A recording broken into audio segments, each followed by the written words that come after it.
મિત્રો, ભારત માતા કી જય, વંદે માતરમ. હું મુકેશ વિશ્વકર્મા આપની વચ્ચે આજે લગભગ 6 થી 7 મુદ્દા લઈ અને આપની વચ્ચે આવ્યો છું. જાણવા જરૂરી છે એટલા માટે, અને અમારી ફરજ છે.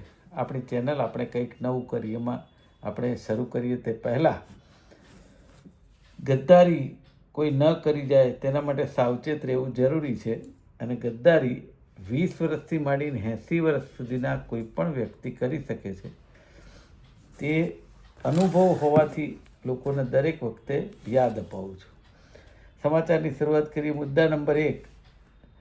રોડ ઉપર જે રોડ થયા હોય ને, એ તો આપણે માની લઈએ કે રોડમાં તિરાડ પડી હોય કે તૂટ્યો હોય ને આવું કામ કરે ને તો ચાલે. પણ બ્રિજની અંદર તિરાડ પડી હોય, અમદાવાદના હાઈકોર્ટ પાસેના બ્રિજ ઉપર બ્રિજમાં તિરાડ પડી છે. હવે તિરાડને રિપેરિંગ કરવા માટે શું કર્યું છે? તો એ તિરાડને રિપેરિંગ કરવા માટે પ્લાસ્ટિકની થેલીઓ નાખી છે, સિમેન્ટની, એ તિરાડમાં, અને પછી એને રિપેર કરવાની કોશિશ કરી છે. મને એમ લાગે છે ડિજિટલ ગુજરાત, વિકાસશીલ ગુજરાત, એમાં અમારું મેગા સિટી અમદાવાદ અને એની પરિસ્થિતિ આ.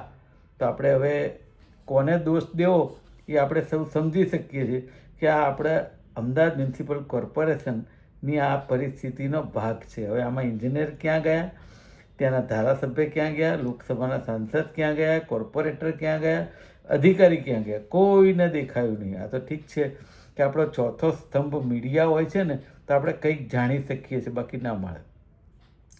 બીજો મુદ્દો છે, આપણે કોમનવેલ્થ ગેમ્સની વાત કરીએ છીએ, પણ ચાંદખેડા અને સાબરમતીમાં ટેનિસ કોર્ટ બનાવેલા છે અને સ્કેટિંગના સેન્ટર બનાવેલા છે.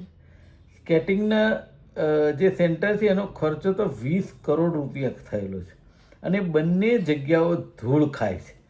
તો મને એમ લાગે છે કે આજે આપણા ટેક્સના પૈસા છે એ માત્ર ને માત્ર એકવાર આયોજન કરીને વાપરી નાખવા માટે જ છે, પછી એની માવજત માટે નથી. એટલે સરકારમાં મૂળ વાત એવી છે કે આરંભે સુરા, શરૂઆત કરી દેવી, ઉદ્ઘાટન કરી દેવું, મીડિયામાં આવી જાય, લોકોએ જાણી લીધું, પછી લોકોએ પોતાની આજીવિકામાં જતા રહે અને બધા જ જતા રહે, કોઈને કંઈ લેવા દેવા નહીં. આ પરિસ્થિતિ અત્યારે ગુજરાતમાં છે. બીજી વસ્તુ એવી છે, ત્રીજો મુદ્દો આપણો, ગુજરાતમાંથી 74 લાખ મતદારોના નામ કમી કરાયા છે.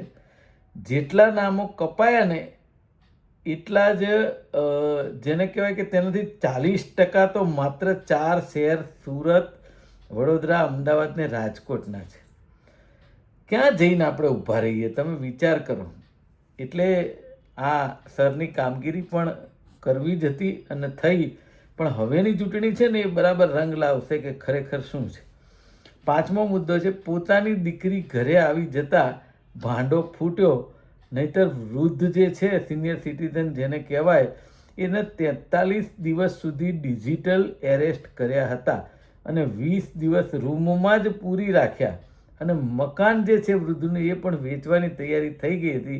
આ પ્રકારના તત્વો બેફામ થયા છે અને કાયદાનો કોઈ એમને ડર નથી. છેલ્લો મુદ્દો છે, થલતેજની ઉદ્ગમ સ્કૂલના જ ખાનગી કોચિંગ ક્લાસ ચાલતું હોવાનો ઘટસ્ફોટ બહાર આવ્યો છે. અને આ વિદ્યાર્થી સંગઠને કરેલા સ્ટિંગ ઓપરેશનમાં આ વિડીયો વાયરલ થયો એટલે બહાર આવ્યું. બાકી તો બધું ચાલે જ જાય છે. અને એમાંય ઉદ્ગમ સ્કૂલ અમારી, એના સત્તાધીશો અને ઓનરો એ તો ડીઈઓ કચેરી સાથે અને સરકાર સાથે એવા મળેલા છે કે કોઈને જવાબ જ આપતા નથી.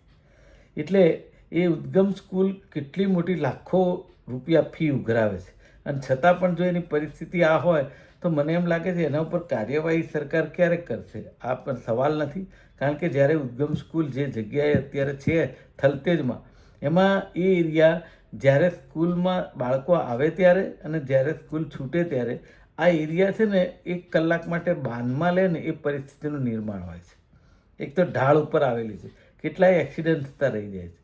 એટલે આ બાબતે સ્કૂલ પાસે કાર્યવાહી શું કરવાની? આ કંઈ થશે ખરી? કે પછી ભ્રષ્ટાચારના હિસાબે કંઈ નહીં થાય, ડીઓ કચેરી પણ કંઈ ધ્યાન નહીં આપે? આ કોચિંગ ક્લાસ પકડાયા છે.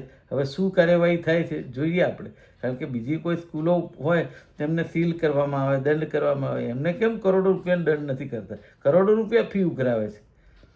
આ જ રીતે બીજી સ્કૂલોની પણ વાત આવતીકાલે કરવાનો છું, લગભગ 5 સ્કૂલોની.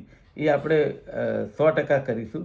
પણ છેલ્લે એવું તો કહેવાય જ કે આપણા ગુજરાતમાં અને ખાસ કરીને વધારે પડતું અત્યારે અમદાવાદમાં કાયદાને વ્યવસ્થાની સ્થિતિ ખૂબ કથળેલી છે. મારી પોતાની ઓફિસ જે જીવનદીપ 4 રસ્તા સ્વપ્ના એપાર્ટમેન્ટ ખાતે રોડ ઉપર આવેલી છે, ધોરી રોડ જેને કે ચાલુ રોડ, એ રોડ ઉપર આજે 25 વર્ષથી કાર્યાલય બનાવેલું છે મારું, પક્ષનું, કોંગ્રેસનું. અને ત્યાં અમે બેસીએ સવારે બપોર સુધી. અને એ કાર્યાલયનો લાકડાનો બારણો તોડી નાખી અને ચોરી કરી ગયા. અને બારણું સવારે જોયું તો ખુલ્લું. હવે જુઓ પોલીસ શું કાર્યવાહી કરે છે. FIR કરી છે. ઘણીવાર કહેવામાં આવતું હોય છે તમે FIR કરી, તો અમે FIR કરી છે. કાયદો અને વ્યવસ્થાની સ્થિતિ ખરેખર કાયદાનો ડર બેસાડવો જરૂરી છે.